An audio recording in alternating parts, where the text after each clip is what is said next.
Hi, this is Team Me, Team Us, and today I'm going to be talking a bit about having alters who hurt us, more commonly known as persecutor alters, and also alters that reflect the people who have hurt us, which is Abuser Introjects. I first started thinking about this in a concrete way after I read the great book called Wibble called Bipley, and I'm not going to say that much because I keep messing up the words. But in the story, the main character, the Wibble, he's hurt so badly that it feels like his heart is broken. And the Wibble wants to become stronger and meaner so it won't get hurt again, because it thinks to itself that the only reason why it got hurt in the first place was because it was so soft and weak and innocent. And so the Wibble does become stronger and meaner and starts hurting other creatures in the forest. But then they realise that their world has become horrible. It's all in black and white instead of being in colour. None of the other creatures want to come near him, and it's just, they end up feeling really sad.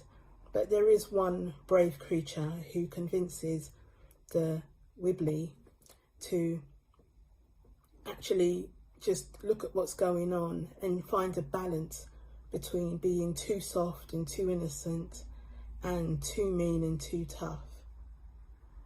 And so that story just made me think about how my mind unconsciously created alters of people who'd hurt us. And at first glance it didn't seem like it made any sense, but the more I thought about it, the more it did make a lot of sense, really. There were, for me, two big reasons why this would happen. And the first is that these alters, who are introjects of the abusers, that they can act like a prison guard to keep me in order. And if I didn't act out, if I was compliant and went along with everything that the abuser said, then maybe the abuse wouldn't be so bad. Maybe I wouldn't get blamed, really. And also it was especially important because a lot of the times people who abused me said that this only happened because I was evil or possessed or a monster. And that's something that's very, very hard to shake off. The second reason is that these abuser introjects, they can actually work as a teacher. They can teach me to be powerful and strong, that I've got all the tools that I need to go and hurt somebody else. I mean, I would never choose to do that, but it was a way of, a misguided way of looking after me as a very, very young child who didn't really know much about anything except abuse. So those are two of the reasons why some of my alters are reflections of people who hurt us. I am a keen crocheter, and I've made crochet items for each of my alters. The crochet item for Cuchillo is a mushroom, a non-poisonous mushroom, because it's something that traditionally grows in dark spaces. And Cuchillo is the closest to an introject of an abuser that I have in my system.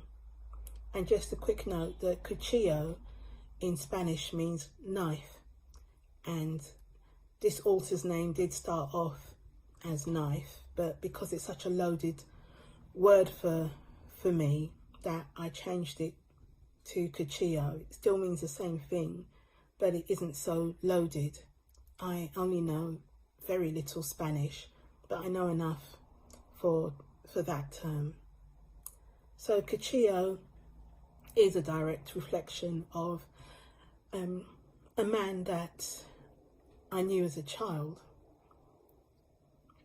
complete with the way that he dressed and the belt that he always carried. Well, Cuchillo is an alter that doesn't trust me to look after any of the other alters, and so it comes into the whole prison guard thing. And so he uses things like punishment, self-harm, insults as a way to keep me in line and to teach me a lesson that I'm not a good host, I can't look after anybody, so on and so forth. But I also noticed that Cuchillo wasn't alone when he first came to the surface, that there was a child alter, Beth, a very little child who was always in his shadow, and he kept Beth hidden because he didn't trust me to look after a particularly vulnerable alter.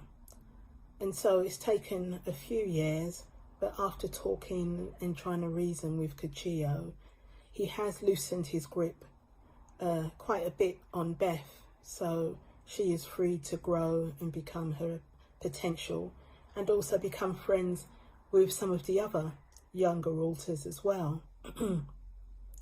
Cuchillo is still a persecutor, but it's nothing like it was when he first came to the surface and I first became aware. So that is definitely progress, even though things are far from perfect. But he's a good example of an abuser introject. Another persecutor alter I have is Monroe, and Monroe is a kind of collection of a few very violent and abusive women and girls that I knew growing up. Lots of victim blaming phrases going around my head that I should have been smarter to avoid so much pain in my life. Lots of insults, being called stupid non-stop, and Monroe reflects all of that. I just want to add that with dissociative identity disorder, not all introjects are hurtful or persecutors, and not all persecutors are direct reflections of a person or several people. I have an introject called Larry, and he's based on a young teenager that I would see around the northeast part of London, working in the, mostly gone now, but the Jewish rag trade, the clothing and garment manufacturing places, around places like Petticoat Lane, Dalston and Whitechapel. But Larry is a very caring and very protective introject. So it's not just a case of somebody's going to be instantly awful because they are an introject. That he's someone that helps out an awful lot. He is also very creative, somebody who actually reminded me that I know crochet 40 years after I last picked up a hook and some yarn. So I'm very thankful for Larry. And lastly, I just want to end with saying that I've used the phrase misguided quite a few times in this video.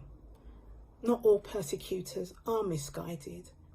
Not all of them are trying to be a prison guard or a teacher. Some persecutor alters do it because they can, because it's the only power that they have in the system. And some of them get a rush from it, and it's very difficult for me to acknowledge that, but I know that it's something that's true. But I also know something to be true, and that's when I was 3 years old and my first memories of being abused started, that these alters were created to protect the body. And even if they've gone astray, or if they just get off on hurting me right now, but when they were created, it was to help. So I'm still puzzling why they would still choose to do horrible things now. But that's something that's going to take time and therapy to deal with. So thank you for sticking to the very end of this video and listening to my words. I really appreciate all the feedback that I get, all the comments are really appreciated. And if you have any questions or ideas for other videos that I could make, especially when it comes to rubbish phrases, I'd really appreciate hearing from you. So from all of me to all of you, bye.